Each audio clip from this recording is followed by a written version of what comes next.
ఈవీఎంలపై అనుమానాలను నివృత్తి చేయడానికి నడుం బిగించింది కేంద్ర ఎన్నికల సంఘం. ప్రతి ప్రాంతంలో డెమో ఏర్పాటు చేసి ఈవీఎంల పనితీరుపై టెక్నికల్ టీమ్స్ తో అవగాహన కల్పిస్తున్నారు.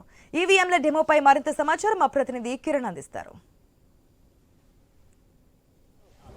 పోలింగ్ ప్రక్రియ వేగవంతం చేసేందుకు కానీ తిరుపతి నియోజకవర్గంలో కమిషనర్ అదేవిధంగా ఎన్నికల అధికారులు సందిగ్ధమైన చెప్పుకోవచ్చు. ఎందుకంటే రేపు ఉదయం 5:30 గంటల ప్రాంతంలో మాకు పోలింగ్ నిర్వహిస్తారు. అనంతరం 7 గంటల నుంచి పోలింగ్ నిర్వహిస్తారు. అదేవిధంగా దానికి సంబంధించి ఈవీఎంలన్నీ కూడా తిరుపతి నియోజకవర్గంలోని 274 పోలింగ్ బూతులకు కూడా తిరుపతి ఎస్వి ఆర్ట్స్ కళాశాల మైదానం నుంచి వీటన్నిటిని డిస్పోజ్ చేసే ప్రక్రియ అయితే జరుగుతుంది. ప్రస్తుతం మనం ఇక్కడ ఎస్వి ఆర్ట్స్ కాలేజీ మైదానంలోని డెమో కార్యక్రమం కూడా ఒకసారి చూస్తాము. ఒకసారి ఇక్కడ మనం చూస్తున్న దృశ్యాలు అయితే కూడా చూడొచ్చు. ఫస్ట్ ఈ యొక్క డెమో ఏ విధంగా ఉంటుందని చెప్తారు. మనం ఇక్కడ ఏదైతే బటన్ ఉంటుందో ఈ బటన్ నొక్కిన తర్వాత అదేవిధంగా మనం ఒకసారి చూసుకున్నట్టే డెమోకి ఏవైతే ఈవీఎం ప్యాడ్లు సంబంధించిందో దాంట్లో ఫస్ట్ సీరియల్ నెంబర్ ఉంటుంది, అదేవిధంగా అభ్యర్థి పేరు ఉంటుంది, దానికి తర్వాత సింబల్ ఉంటుంది. దాని తర్వాత అదేవిధంగా వరుసగా ఈ ప్యానెల్లో 16 అభ్యర్థులు ఉంటారు. దానికి సంబంధించి ఎవరైతే తన ఓటర్ను వినియోగించడానికి వస్తారో దానికి సంబంధించినప్పుడు మనం ఉదాహరణకి 3వ నెంబరు ఎక్స్ ఉంది. ఈ ఎక్స్కి సంబంధించి ఒకసారి ప్రెస్ చేసే ప్రయత్నం అయితే చేస్తాము. ఈ విధంగా ప్రెస్ చేసినప్పుడు రెడ్ మార్క్ వస్తుంది. ఈ రెడ్ సింబల్ ఇచ్చిన వెంటనే ఇక్కడ మనము ఈ ప్యాడ్లో చూడొచ్చు. అదేవిధంగా మనం ఎక్కడైతే ఎక్స్ కొట్టినామో అదేవిధంగా ఎక్స్ సింబల్ కూడా ఇక్కడ వస్తుంది. ఈ విధంగా ప్రతి ఒక్కరు కూడా ఓటర్కి అవగాహన వచ్చే విధంగా కూడా ఎన్నికల అధికారులు ఇక్కడ పూర్తి స్థాయిలో ఏర్పాట్లు అయితే చేశారని చెప్పుకోవచ్చు. ఎందుకంటే ఎవరైనా కొంతమంది అనుమానాలు ఉంటాయి, అదేవిధంగా ఏ విధంగా చేయాలని తెలియకుండా ఉండొచ్చు. వాళ్ళందరికీ కూడా అవగాహన వచ్చే విధంగా ఎన్నికల అధికారి ఇక్కడ ఈ ఏర్పాటు అయితే చేశారని చెప్పుకోవచ్చు. మనం చూసినట్టు ఇక్కడ ఏదైతే ఫస్ట్ బటన్ ఉంటుంది, బటన్ నొక్కిన తర్వాత ఒక ఓటర్ వచ్చిన తర్వాత ఒక బటన్ నొక్కుతారు. దాని తర్వాత రెండో ఓటర్ ఎవరైతే వస్తారో ఓటర్కి మళ్ళీ ఈ బటన్ నొక్కాల్సి వస్తుంది. ఈ నొక్కిన తర్వాత ఈ నెంబర్లన్నీ వరుసగా ఏవైతే ఉన్నాయి 1, 2, 3, 4 ఇట్లా 16 నెంబర్లు ఉంటాయి. దాని తర్వాత అభ్యర్థి పేరు ఉంటుంది, దాని తర్వాత వాళ్ళ సింబల్ అయితే ఉంటుంది. ఇది ఎగ్జాంపుల్ ప్యాడ్ మాత్రమే కాబట్టి ఇక్కడ ABCDXYZ అనేసి ఇచ్చుంటారు. ఈ నేపథ్యంలో మనం చూసుకున్నట్టు ఏ సింబల్కి ముందు మనము నొక్కామో దానికి సంబంధించి సింబల్ కూడా వాళ్ళు అనుకున్న సింబల్ ఆ గుర్తు ఇక్కడ కనిపిస్తున్న ఈ బ్యాలెట్ బాక్స్లో కనిపిస్తుంది. అయితే దాని తర్వాత ఈ గ్రీన్ వచ్చిన తర్వాత పవర్ కనిపించింది. దానికి సంబంధించి పూర్తి స్థాయిలో ఏదైనా ఓటర్లకు ఎటువంటి అనుమానాలు ఉన్నా ఇక్కడ మనం చూస్తున్న ఈ ప్యాడ్ల ప్రకారము ఓటర్లకు అందరికీ కూడా అవగాహన కల్పించే ప్రక్రియ అయితే తిరుపతిలో ముమ్మరంగా జరుగుతుందని చెప్పుకోవచ్చు. మనం చూస్తున్న దృశ్యాలు కూడా చూడొచ్చు. ఇక్కడ పూర్తి స్థాయిలో ఎందుకంటే తిరుపతి నియోజకవర్గంలో 274 పోలింగ్ బూతులు ఉంటాయి. ఈ పోలింగ్ బూతులకు సంబంధించి ఇప్పటికే పూర్తి స్థాయిలో భద్రతా సిబ్బంది కూడా ఏర్పాటు చేసినట్టు ఇటు కమిషనరు అదితి సింగ్ అదేవిధంగా ఎస్పీ కృష్ణకాంత్ పటేల్ కూడా మనకు చెప్పడం జరిగింది. ఏదేమైనప్పటికీ ఎటువంటి అవాంఛనీయ సంఘటనలు జరగకుండా ఉండేందుకు కూడా పూర్తి స్థాయిలో భారీ ఎత్తున పోలీస్ సిబ్బంది కూడా ఇక్కడ ఏర్పాటు చేసినారని చెప్పుకోవచ్చు. ఎందుకంటే ఈ రోజు నుంచి కూడా అంటే రేపు పోలింగ్ ఉదయం ప్రారంభమవుతుంది.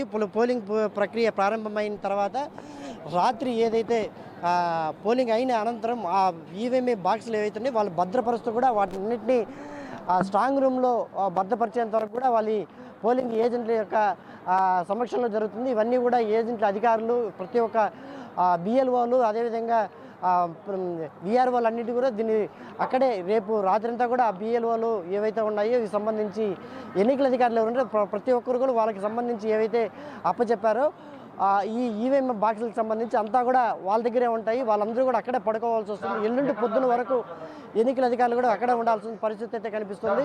ఏదేమైనప్పటికీ చిత్తూరు జిల్లా వ్యాప్తంగా ఉమ్మడి చిత్తూరు జిల్లా వ్యాప్తంగా కావచ్చు, అదేవిధంగా తిరుపతి జిల్లా వ్యాప్తంగా కూడా 274 పోలింగ్ బూతుల్లో రేపు ఉదయం ఓటింగ్ ప్రక్రియ ప్రారంభం రేపు సాయంకాలం 5 గంటలకు పోలింగ్ ప్రక్రియ ముగిసే అవకాశం ఉంటుంది.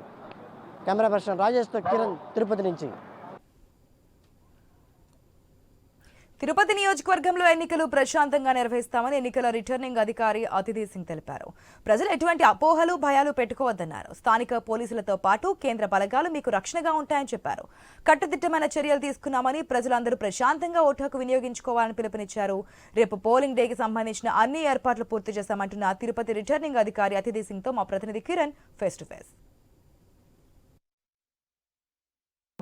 వ్యాప్తంగా రేపు ఎన్నికలు సిద్ధమైందని చెప్పుకోవచ్చు. ఎందుకంటే రేపు ఉదయం నుంచి పోలింగ్ ప్రారంభమైన నేపథ్యంలో ఇప్పటికే ఈవీఎంలు కావచ్చు, స్ట్రాంగ్ రూములకి తరలించే ప్రక్రియ కావచ్చు.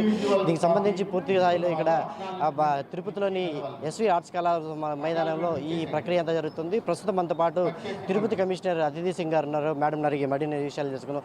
మేడం చెప్పండి మేడం, తిరుపతి నియోజకవర్గంలో పూర్తిగా ఎన్ని పోలింగ్ కేంద్రాలు ఉన్నాయి? ముఖ్యంగా అదేవిధంగా సమస్యాత్మక పోలింగ్ కేంద్రాలు ఉన్నాయి, అత్యంత సమస్యాత్మక పోలింగ్ కేంద్రాలు ఉన్నాయి? సో తిరుపతి నియోజకవర్గంలో టోటల్ 274 పోలింగ్ స్టేషన్స్ ఉన్నాయి. ఇప్పుడు అంటే లాస్ట్ ఎలక్షన్ వరకు ఇలా సెన్సిటివ్, హైపర్ సెన్సిటివ్ ఇలా కేటగిరీ ఉండేది. ఇప్పుడు ఓన్లీ క్రిటికల్ పోలింగ్ స్టేషన్స్ అంటాము. So critical polling stations 86 identify చేశాము. సో అక్కడ ఆ పోలింగ్ స్టేషన్స్లో సిఏపిఎఫ్ ఫోర్స్ ఇవ్వడం జరుగుతుంది. దీంతోపాటు అన్ని 274 పోలింగ్ స్టేషన్స్లో వెబ్ కాస్టింగ్ అరేంజ్మెంట్స్ ఉన్నాయి.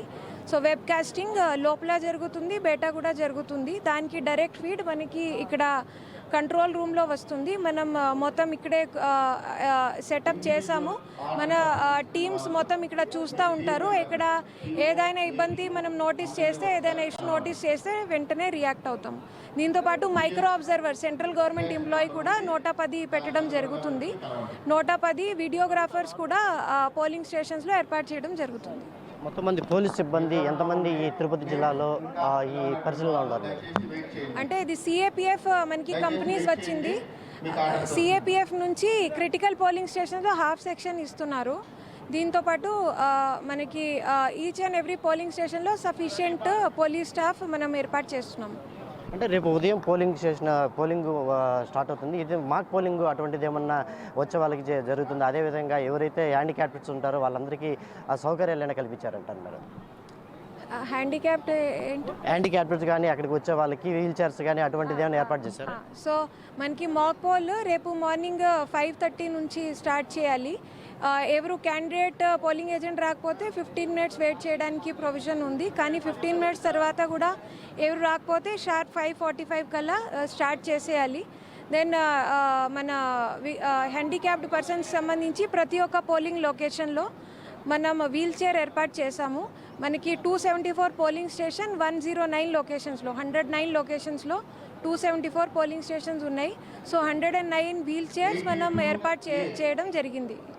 గతంలో చూసుకుంటే కూడా ఎక్కువ ఇక సమస్యాత్మక పోలింగ్ కేంద్రాలు చాలా ఉన్నాయి. జీవకోన కావచ్చు, అదేవిధంగా బైరాగపట్టి కావచ్చు. ఈ పోలింగ్ కేంద్రాల్లో గతంలో చూసుకుంటే కూడా చాలా గొడవలు జరిగినాయి. అంటే ఈవీఎంఏలకి సంబంధించి అక్కడ పూర్తి భద్రతగా ఉండడానికి పోలీసు వాళ్ళు కానీ, అదేవిధంగా వెబ్కాస్టింగ్ వాళ్ళు కానీ ఎంతమంది ఉండొచ్చు మేడం? అంటే పోలింగ్ స్టేషన్ దగ్గర పోలీస్ వాళ్ళు చూస్తూ ఉంటారు, ఇక్కడ మనం చూస్తూ ఉంటాము. ఎక్కడైనా చిన్న ఇష్యూ కూడా మనకి దొరికితే వెంటనే మనం అక్కడ మనకి కమ్యూనికేషన్ ప్లాన్ ఒకటి ఉంది. దాంట్లో ఇక్కడ నుంచి అక్కడ ఇన్ఫర్మేషన్ విదిన్ ఫ్యూ మినిట్స్ వెళ్తుంది. సో అంటే అక్కడ ఏదైనా పోలింగ్ స్టేషన్ మనకి ఏదైనా ఇష్యూ ఉంటే వెంటనే మనం రియాక్ట్ అవుతాము. మనకి ప్లస్ పాయింట్ ఏంటంటే తిరుపతి నియోజకవర్గం ఏరియా తక్కువ ఉంది కాబట్టి ఎక్కడైనా ఇష్యూ ఉంటే మొబిలైజేషన్ వెంటనే చేసుకోవచ్చు. సో ఇది మనకి తిరుపతి నియోజకవర్గంకి పాజిటివ్ పాయింట్ కాబట్టి మనం ఎక్కడ కూడా ఇబ్బంది కుండా మనం చూస్తాము. ఈవీఎంలన్నీ ఎప్పుడులాగా పోలింగ్ కేంద్రాలకు వచ్చే అవకాశం ఉంటుంది మేడం? ఈరోజు చేస్తారా, లేకపోతే రేపు మార్నింగ్ చేస్తారా, నైట్ చేస్తారా? ఒకసారి మళ్ళీ రిపీట్ చేస్తారా? ఈ ఈవీఎంఎల్ మిషన్లన్నీ ఇప్పటికే పోలింగ్ కేంద్రాలు ఏవైతే ఉన్నాయో ఎప్పుడు ఇక్కడి నుంచి డిస్పాచ్ చేస్తారా? సో మనకి పోలింగ్ పార్టీస్ మధ్యాహ్నం ఇక్కడ నుంచి మూవ్ అవుతారు. వాళ్ళు ఈవీఎంస్తో పాటు వాళ్ళే ఉంటారు పోలింగ్ స్టేషన్స్లో. సో మార్నింగ్ అక్కడే లేచి దెన్ అక్కడ రెడీ చేస్తారు. మొత్తం పోలింగ్ కంపార్ట్మెంట్స్ లోపల పోలింగ్ స్టేషన్లో ఏ విధంగా టేబుల్ అన్నీ పెట్టాలి అది మొత్తం సెట్ చేసి అప్పుడు మాక్ పోల్కి రెడీ అవుతారు. సో ఈరోజు మధ్యాహ్నం అన్ని పోలింగ్ పార్టీస్ మెషిన్స్తో పాటు వెళ్తారు. రాత్రి అక్కడే స్టే చేస్తారు. ఓకే. ఇది మొత్తం మీద కూడా తిరుపతి నియోజకవర్గం సంబంధించి పూర్తి స్థాయిలో తిరుపతి కమిషనర్ అతిథి సింగ్ చెప్తున్న విషయాలు అయితే ఇప్పటి నుంచి కూడా రేపు ఈరోజు రాత్రి వరకు కూడా ఈవీఎం మిషన్లు కూడా ఏవైతే పోలింగ్ కేంద్రాలు ఉన్నాయి ఈ పోలింగ్ కేంద్రాలకు అన్నిటికీ అక్కడికి చేరుస్తారు. అక్కడే భద్రతా సిబ్బంది అందుకు కూడా ఉంటారు. ఏదేమైనప్పటికీ రేపు ఉదయం 5:30 గంటలకే మాక్ పోలింగ్ జరుగుతుంది. మరోపక్క 5:30కి మాక్ పోలింగ్ జరిగిన అనంతరం ఒరిజినల్ పోలింగ్ అనేది కూడా 8 నుంచి స్టార్ట్ అవుతుందని చెప్తున్నారు. ఏదేమైనప్పటికీ ఎటువంటి అవాంఛనీయ సంఘటనలు జరగకుండా అదేవిధంగా సమస్యాత్మక ప్రాంతాలు అత్యంత సమస్యాత్మకంగా పోలింగ్ కేంద్రాలు వీటన్నిటి దగ్గర కూడా భారీ ఎత్తున పోలీస్ బందోబస్తు పోలీస్ పిఎం బలగాలు కూడా ఏర్పాటు చేయడం అని చెప్తున్నారు. ఏదేమైనప్పటికీ రేపు ఉదయంతో పోలింగ్ స్టార్ట్ అవుతుంది. రేపు 5 గంటల వరకు ఈ పోలింగ్ ప్రక్రియ జరిగే అవకాశాలు ఉన్నాయి.